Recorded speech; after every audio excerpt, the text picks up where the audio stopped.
everybody. How are you doing? It's your girl Yo-Yo, and I'm here.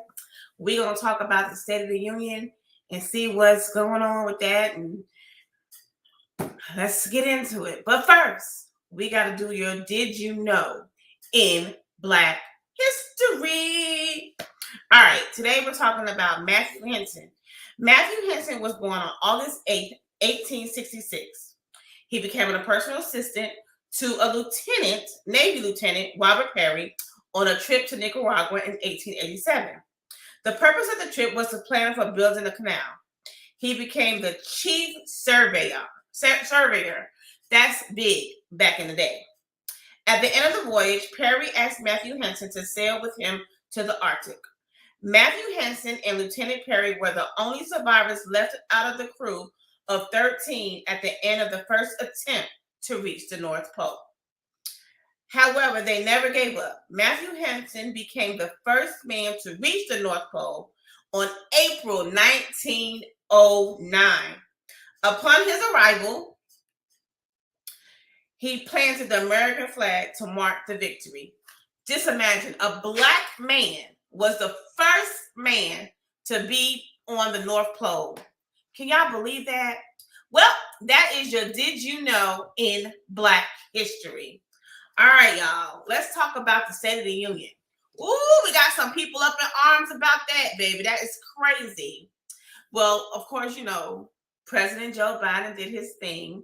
And to recap, he was talking about there's 12 million new jobs that have been made within the 2 years that he's been in office, which is a good thing, which is good because in Texas, there has been a lot of new jobs opening up here for warehouse workers,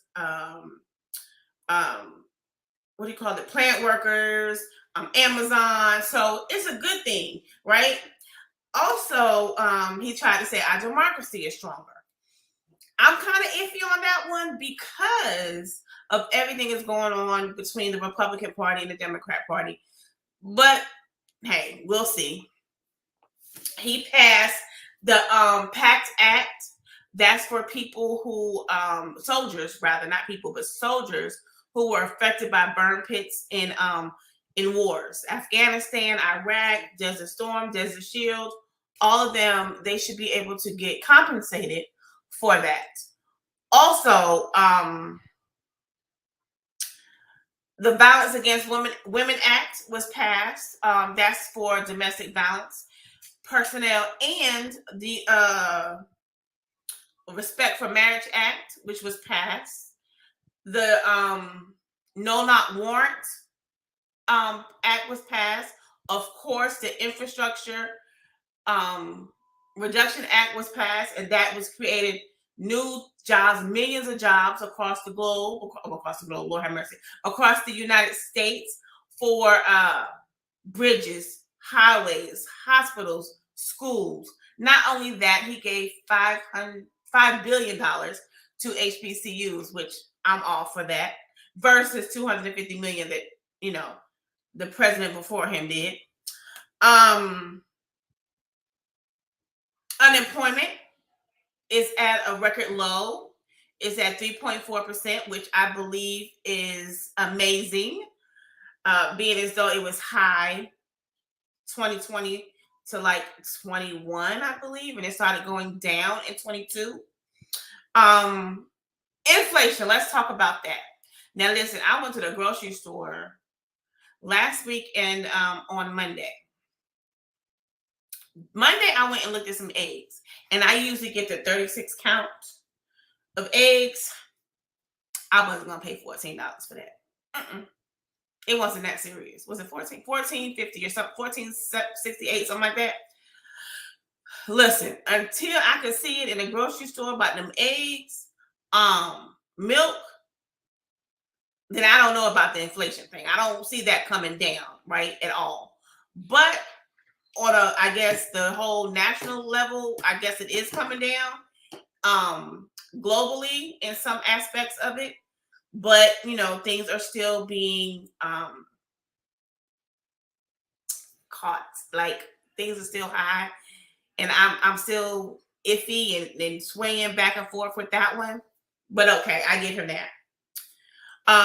In 2022, 10 million people started businesses. Uh, Vice President Kamala Harris um, spearheaded that agenda to get them funding, which I'm all for. Also, the supply chain should begin in America. Listen, it used to be. This is where GMC, Ford, all them places used to be here in America. Used to build everything and make everything in America. Some way, somehow, we started going overseas because, of course, labor is cheaper. You don't have to pay somebody 15, 16, 17, or even $22 an hour to fix a chip or to make a part. In other countries, it's like $2, $1 here, 50 cents here, and they get it done. But he wants to bring American home grown businesses back here. He wants to start the CHIP Act. I believe he passed that.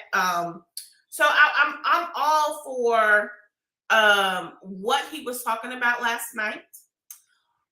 Also, when he was talking about the replacing lead pipes around the country, especially I feel Michigan is Flint is one of the places they need to change him out because, like he stated, it should be everyone should have clean water.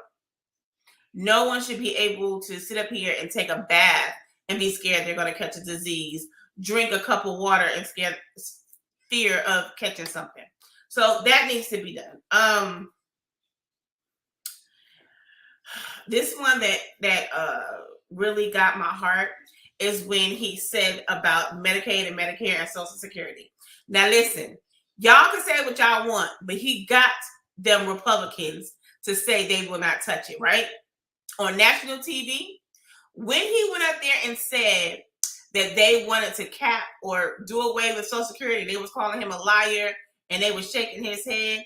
But I think Representative Richard Lee, I think that's his name. I believe that's his name. When he said he wanted to do away with Social Security and Medicaid, he wants it gone. And some other Republicans have said that also. And raise the age of retirement to 75. That will even out, I guess they figure. Well, when he sat there and said so Social Security and Medicaid is not to be touched, and they agreed, he knew what he was doing. Now, if they go back on that, the American people is going to see that, right? And they're going to be mad with the Republicans because, listen, my father lives on Social Security. My daughter, who is a special needs child, lives on Social Security. I know other people, my godmother has Social Security, lives on Social Security and stuff like that. I know plenty of elderly people that live on Social Security. That is their means of income. They're on a fixed income that they cannot lose any money or they can't live, right? None of them can go back to work. We pay into this. We pay into Medicaid. We pay into Medicare. And I know ever since I started working at 13, when I had my summer jobs, Medicaid, Medicare, and Social Security came out faithfully. Faithfully. So you mean to tell me that when I get older, I can't get Social Security and Medicaid because why? Y'all said it's bankrupting the United States. It is not. And I am really all for what he did to get them to say they won't touch it. I'm here for that. Now, then we get back to Big Pharma. And I've been saying this for a long time, and I think I said it on one of my shows when they said that they want to cap insulin, they want to put a cap on how much you can charge for certain medications for cancer patients, patients with diabetes, so on and so forth. Insulin cap is at $35. That's in the Inflation Reduction Act, right? That's in that thing. And also, we shouldn't have to pay thousands of dollars for cancer treatment. Big Pharma makes half of this stuff for like $5 to $25 or less. But they charging extraordinary high prices for stuff for a little vial like this. a little vial, just like this. I had got some medication, and not me, that's a lie. Lord forgive me. My daughter had to get some medication. And because the insurance company said they would not pay for that medicine anymore, I would have to pay out of pocket. That medicine was about this big, like this, right? It was for her.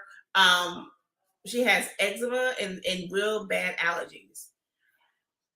For me to get that, it will cost $300, and she's supposed to take it every 2 weeks. So just imagine paying $300 every 2 weeks. That's $1,200 a month. I'm not doing it. So we looked for an alternative that the insurance company would cover. So big pharma they're doing too much, right? Some people need things. We need medicine. We need help paying for stuff. So of course, I am all for that. I'm all for the wealthy being taxed, their fair share. I think 15%, as he stated last night on the State of the Union, is too low. Let me tell you something. If you're a millionaire or even a billionaire, like 1,000 people in the United States are billionaires. When they sleep, they still make money. When they spend money, they get a tax break. They go on vacations and call it a business trip. A business trip, right? And they get taxed. They don't get no taxes. No, that's not fair. So 15%, I believe, is a start. Sorry, y'all, my arm is really itching. I got my shot. So that to me, for tax the rich, right? They make money anyway. Why should I have to pay more than a billionaire? Why should I have to pay more than somebody that makes $500,000 a year? Why? Or why should the teacher that's a single parent, because of no fault of her own, she's divorced or a widower, or even him, why should they have to pay more than somebody that makes $1 billion in their sleep? Come on, don't be greedy. As one thing about the United States, I can say greed is a seems like it's a backbone of this country. Greed is horrible. Now, I'm not saying that if I had, billions of dollars or even millions of dollars, I would invest, but I also try to give back to the people, right? I want to pay my fair share of taxes. That's just my opinion. And then he said something about all workers should have a union, which I believe they should. Wherever you work, McDonald's, Walmart, here we have HEB, Kroger's, wherever, there always should be a union to protect the workers. I know the federal government has unions, the post office has unions, some other businesses have unions, but I believe all workers should have unions to protect them. And like President Biden said, if you take care of the middle class and the middle class is doing good, the poor people, the people that only make $7.25 an hour or $7.50 an hour, they have a ladder up. And of course, the rich is always going to stay wealthy because they're always going to make money. Let's take care of the middleman, and then everybody will work out. What you say? What say ye? What say ye? What say ye? But that's it. That's all for today.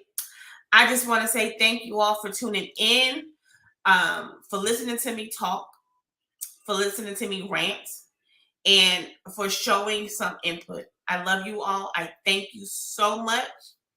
And of course, I'm going to do Did You Know in Black History every time I have a show. It's just not subject to 1 month out of the year, because my Black history is American history.